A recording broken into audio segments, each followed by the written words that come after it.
Eh bien, Seth Rollins et CM Punk ont attendu les derniers jours de l'année 2024 pour nous sortir l'une des promos de cette année. Et bonjour à toutes et à tous, on se retrouve aujourd'hui pour mon récap de Raw du 30 décembre 2024. Comme d'habitude, je vous invite à mettre un maximum de pouces vers le haut, j'en demande minimum 200 pour cette vidéo, et il vous reste quelques jours pour m'aider à gagner cette caméra d'une valeur de 1000 euros. Il vous suffit simplement de cliquer sur le lien, de mettre votre adresse mail et vous serez enregistré. Il ne reste qu'une dizaine de personnes pour finalement me permettre de gagner cette caméra, je compte sur vous.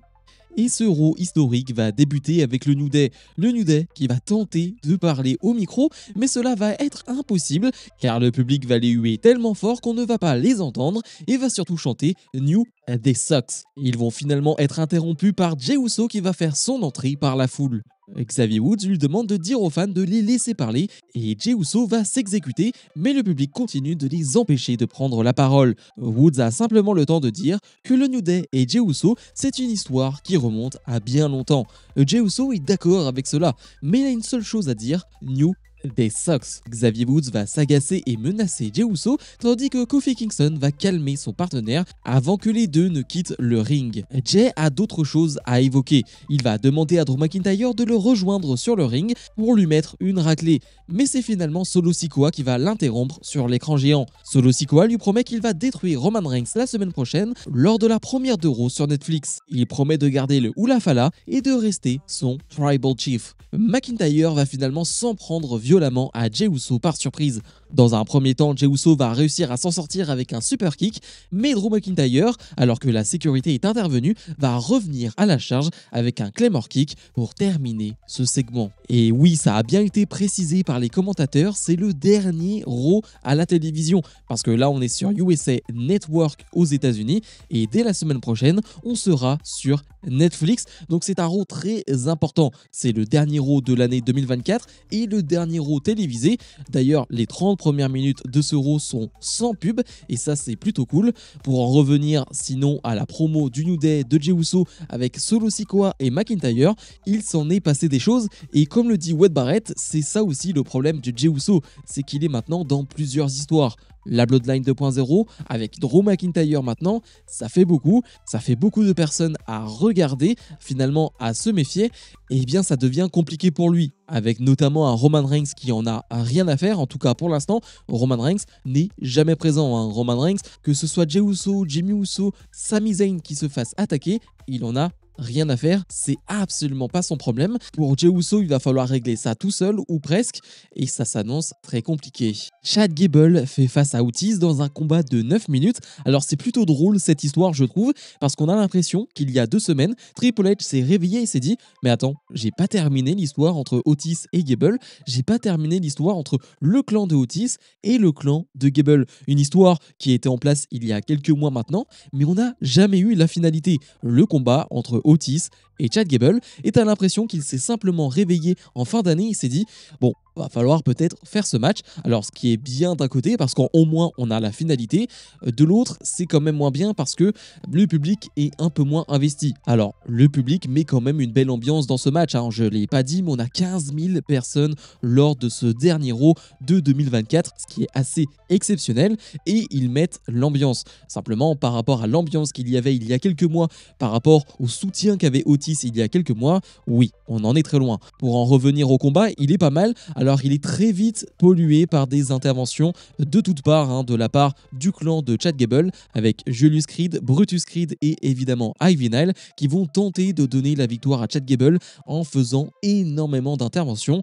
De l'autre côté, on a simplement Akira Tozawa et Maxine Dupree, donc on est en sous-nombre et c'est très compliqué pour eux de s'en sortir. Sur le ring, on a un Chad Gable qui s'en prend au genou de Otis, qui essaye de le mettre au sol, qui essaye d'affaiblir la bête, le Big Ben, et on a Otis qui essaye de s'en sortir malgré toutes les interventions. J'ai notamment une belly-to-belly overhead suplex sur Chad Gable qui va être projeté sur les Creed Brothers, donc même en 1 contre 3, il essaye, il y arrive, mais presque, parce que Otis va alors réussir à porter le Ankle Lock, il va essayer de faire abandonner Chad Gable, mais on va avoir une énième intervention du clan de Chad Gable, et cette fois-ci, ça va être trop compliqué pour lui. Chad Gable va le placer placé en un coloc et Otis va devoir abandonner. Victoire de Chad Gable. Alors je ne sais pas si ça met totalement fin à cette histoire entre les deux, hein. Si Triple H se réveille aujourd'hui, est-ce que c'est pour continuer totalement l'histoire entre ces deux clans? J'en ai aucune idée.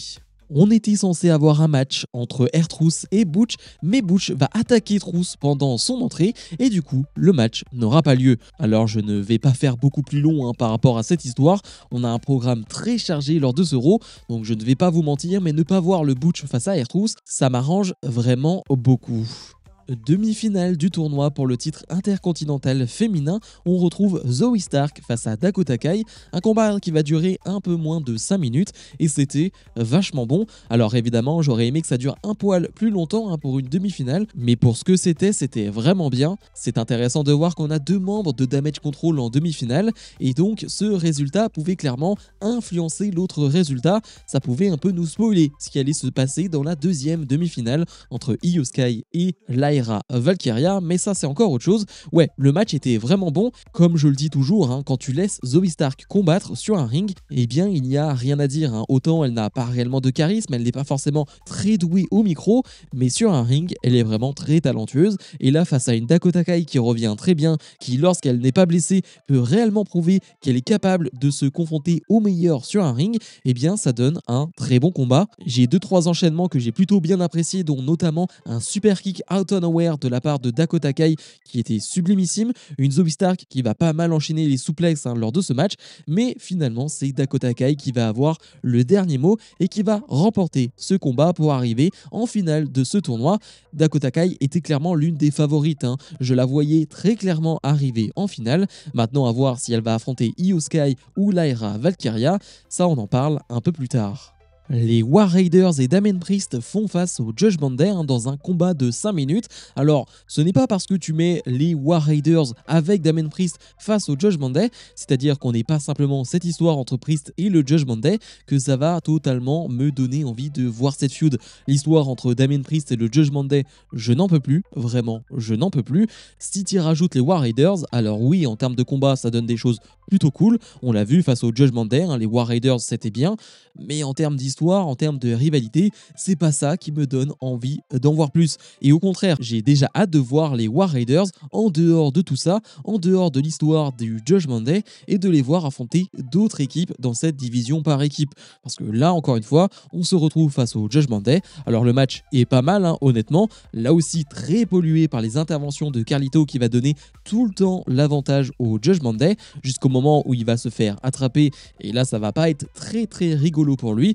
Mais ouais, c'est un bon match, mais ça va pas plus loin. On a notamment un beau attaque de la part de Damien Priest qui se fait dans une magnifique ambiance. Autant moi je suis lassé, autant le public est plutôt très chaud et à fond derrière Damien Priest. Ça c'est une très bonne chose. Finalement Damien Priest va réussir à faire la différence sur Dominic Mysterio et remporter ce combat pour son équipe. Après le match, Finn Balor s'en prend directement à lui et il va se jeter sur sa jambe, va vraiment fracasser sa jambe à plusieurs reprises avant que les War Raiders viennent en aide à Damien Priest. Alors je ne sais pas quand on aura ce dernier match entre Priest et Finn Balor. Là on a l'impression qu'on nous vend une petite blessure de Damien Priest qui va peut-être l'handicaper pour les prochaines semaines. Je n'en sais vraiment rien du tout. Ludwig Kaiser est sur le ring. Il prétend être une A+ superstar dans tous les domaines et demande à Bron Breakker, le champion intercontinental, de le rejoindre sur le ring. Mais c'est finalement Sheamus qui va faire son retour, lui qu'on n'avait plus vu depuis les Survivor Series. Le Celtic Warrior va s'en prendre violemment à Ludwig Kaiser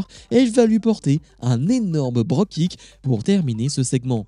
Pas une énorme pop pour Sheamus, ce qui est plutôt compréhensible. Je veux dire, faire des pops pour des retours sur 3, 4, 5, 6 semaines, c'est pas non plus extraordinaire, mais le public est quand même content de le voir. Un Sheamus qui repart donc en feud face à Ludwig Kaiser. On peut se demander ce qu'il va réellement se passer. C'est un peu flou, on va pas se mentir, les rosters avec Raw sur Netflix. Que va-t-il se passer pour le titre intercontinental de Bron Breakker? Qui va aller le challenger? Tout ça est un peu flou. On aura plus de réponses dans les prochaines semaines, évidemment. Mais on peut se dire aussi que le gagnant de Sheamus face à Ludwig Kaiser dans les prochaines semaines pourra à nouveau aller affronter le champion intercontinental. Deuxième demi-finale de ce tournoi pour le titre intercontinental féminin, on retrouve Io Sky face à Lyra Valkyria, un match un poil plus long de 7-8 minutes. Qu'est-ce que c'était bon? Qu'est-ce que c'était c'était bon ce match. J'avais pas réellement de doute sur la qualité de ce combat, mais c'était incroyable. Tout simplement, on leur a donné un peu plus de temps, un public giga investi qui va même chanter des This is awesome qui sont tellement mérités. Vous pouvez pas savoir à quel point je suis heureux de voir ce genre de match du côté de Raw. J'espère que c'est le genre de match qu'on verra encore un peu plus du côté de Raw sur Netflix, mais surtout, moi qui suis un énorme fan de Lyra Valkyria, qui était déçu de son booking sur les derniers mois, la voir dans un match d'une telle importance, dans un match d'une telle qualité, où tu la vois catcher pendant des minutes et des minutes face à une ancienne championne du monde qui est Io Sky, ça me fait tellement plaisir. Vraiment, ça me rend heureux. J'avais tout simplement le sourire tout au long de ce combat parce que c'était vraiment très bon. La première phase du match nous montre encore une fois qu'on a deux techniciennes hors pair. Alors on le savait pour Io Sky, pour ceux qui découvrent Lyra Valkyria, vous le savez maintenant. Ouais, techniquement c'est dans le haut du panier, c'est dans ce qu'il se fait de mieux du côté de la WWE et elle l'a prouvé encore une fois dans ce match. Un match qui est intéressant parce que on a une Io Sky qui va vendre pendant très longtemps une blessure au niveau du genou et surtout on a une Io Sky qui est en difficulté. Je veux dire dans les 3/4 du match, on a une Lyra Valkyria qui, elle, est en domination, qui porte ses prises, qui est à 2 doigts de l'emporter, mais une Io Sky, avec son courage, arrive à s'en sortir, arrive à se relever. Tout ça va la mener finalement à son enchaînement final, avec le moonsault à l'extérieur du ring, où tu penses qu'elle va enchaîner avec son moonsault à l'intérieur du ring. Eh bien, non. Lyra Valkyria va la contrer, on a un enchaînement de roll-up, et puis on a un sublime roll-up de la part de Lyra Valkyria qui va surprendre Io Sky. Valkyria va battre Sky et va donc en finale de ce tournoi pour le titre intercontinental féminin. Quelle surprise et quel bonheur. J'ai quasiment crié lorsque le compte de 3 a été fait par l'arbitre parce que voir Lyra Valkyria battre Io Sky à ce moment-là, alors qu'elle n'était pas vraiment bien pêchée sur les derniers mois, sur les dernières semaines, battre une ancienne championne du monde qui au contraire, Io Sky est très bien bookée sur les derniers mois, ne perd très peu de matchs. Ouais, c'est une grosse surprise. Et elle sera donc en finale de ce tournoi face à Dakota Kai. C'était la finale que j'attendais. Un peu comme pour le tournoi autour du titre de championne des États-Unis, Chelsea Green Michin, c'était la finale que j'attendais. Et bien Lyra Valkyria face à Dakota Kai, c'est les deux favorites pour moi qui se retrouvent en finale parce que Io Sky pour moi est un peu trop grande entre guillemets pour ce tournoi. Le titre de championne WWE est taillé pour elle, pas ce titre-là. Donc ouais, grosse finale et grosse surprise. Et dans le main event, Seth Rollins se retrouve sur le ring face à CM Punk. Punk va directement provoquer Seth Rollins en lui demandant si les reproches qu'il lui fait lui sont uniquement attribués. Il demande si Stone Cold s'est sauvé et est rentré chez lui. Il demande si Doman, Becky Lynch, qu'on n'a plus vu depuis un moment, s'est sauvée et rentrée chez elle aussi. Il demande à Seth Rollins s'il veut convaincre ces gens qu'il les a abandonnés. Et il veut connaître la vérité. Rollins veut juste pleurer car il l'a abandonné. Il en avait assez de cet endroit et il est parti. Rollins, lui, est resté. Tous les deux, ils ont fait leur choix et il n'a aucun regret. Il ne veut pas parler de ces 10 dernières années, il veut parler de ces 10 derniers mois. Comment va sa nuque? Comment va son genou? Comment va sa fierté? Punk avait dit à son retour qu'il n'était pas là pour se faire des amis, mais qu'il était là pour se faire de l'argent. Eh bien, la semaine prochaine, il va se remplir les poches en faisant de Seth Rollins la victime qu'il veut à tout prix être. Rollins va lui répondre « Il y a une différence entre toi et les autres. Certes, ils sont partis, ma femme a fait une pause pour élever son enfant et je sais que tu ne sais pas de quoi il s'agit. Stone Cold a dit qu'il s'agissait de sa plus grande erreur qu'il a jamais faite. Mais toi, tu es parti et tu voulais que cet endroit meure. Tu en as dit du mal sur le podcast de ton pote. Quand cela n'a pas fonctionné, tu as saisi toutes les opportunités pour essayer de tuer cet endroit. Et tu n'as toujours pas réussi. Puis tu as touché un énorme chèque en rejoignant la compagnie rivale. On parle évidemment de AEW. Et dis-moi, comment ça s'est passé pour toi? Rollins ne s'est jamais senti mal de se battre pour la WWE, car les révolutions se combattent dans les tranchées et non par des lâches qui abandonnent leur famille. Maintenant que la guerre est gagnée, CM Punk veut revenir et brandir le drapeau, mais Rollins ne le supporte pas. Punk répond que sans lui, Seth Rollins ne serait pas là où il est aujourd'hui. Il aimait l'endroit où il travaillait, il n'aimait simplement pas le patron. Mais ce patron même, Vince McMahon, t'aimait beaucoup. Il rappelle à Rollins qu'il a trahi Roman Reigns et qu'aujourd'hui, il se dit victime d'une situation qu'il a lui-même provoquée au départ. Il ajoute qu'il a quitté la WWE car il devait le faire. Il est revenu pour les fans qui ont chanté son nom pendant 7 ans. CM Punk veut arracher les flèches flèches qu'on lui a plantées dans le dos au cours des années pour les planter dans la gorge de Seth Rollins. Et Rollins va répondre une dernière fois: je ne t'ai jamais dit cela en face de toi, tu as peut-être été un pionnier par le passé, mais tu es devenu un cancer. Tu es un cancer pour le vestiaire, pour mon cerveau, pour ce business. Et le cancer ne se guérit pas tout seul, le seul moyen de le battre est de le découper. Donc dans une semaine, tu peux ramener tes flèches, moi je ramène mes yeux en feu, mon cœur plein de rage et de haine, et je te brûle avec. Et ce Raw va se terminer là-dessus. Oui, c'était important de tout traduire parce que, oui, le 30 décembre 2024, ils ont décidé de nous sortir l'une des promos de l'année 2024, tout simplement. Alors évidemment, on a des reproches qu'on a vus et revus sur l'absence de CM Punk, sur le fait qu'il ait abandonné la WWE, sur les attaques concernant les tenues de Seth Rollins. Bref, c'est des attaques qu'on a vues et revues. Mais il y en a quand même qui sortent un peu du lot. La manière qu'a CM Punk de remettre en place Seth Rollins en lui disant que, ouais, il était bien aimé par Vince McMahon, quand on connaît toutes les accusations qu'il y a contre Vince McMahon aujourd'hui, ouais, c'est une attaque qui fait très mal. Même un Seth Rollins qui dit que CM Punk est un cancer, c'est une phrase qu'il avait dit avant que CM Punk arrive à la WWE. Dans une interview, il ne voulait pas de CM Punk à la WWE car c'était un cancer. Et là, il la ressort à ce moment-là. Alors, je ne vais pas jouer au jeu de qui a gagné entre les deux. Je trouve que les deux ont été excellents. J'ai beaucoup aimé les derniers mots de Seth Rollins. Alors, je ne sais pas si Rollins déteste encore aujourd'hui CM Punk. Je ne sais pas quel est le vrai, quel est le faux dans tout ça. Mais si c'est faux, eh bien, en tout cas, Seth Rollins le joue vraiment très bien. Bilan de ce dernier Raw de l'année 2024 et ce dernier Raw télévisé, eh bien, on sera sur un 8,5 de mon côté. Le match que j'attendais, Lyra Valkyria face à Io Sky, et le segment que j'attendais, CM Punk face à Seth Rollins, ne m'ont pas déçu. Au contraire, je trouve que les deux ont été assez fantastiques et concrètement, j'en demandais pas grand chose de plus.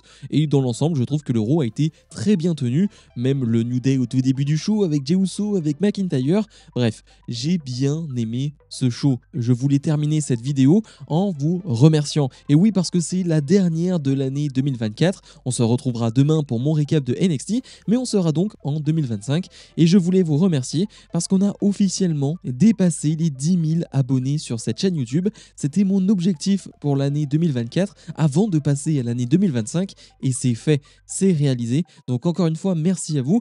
Je ne sais pas quand je ferai un live, possiblement aujourd'hui, je n'en suis pas sûr, mais dans la semaine, il y aura un live spécial 10 000 abonnés. Je vous retiendrai au courant, mais je peux vous dire encore une fois, merci. Comme d'habitude, je vous invite à mettre un maximum de pouces vers le haut, à vous abonner, et nous on se retrouve dans la semaine pour d'autres vidéos. Salut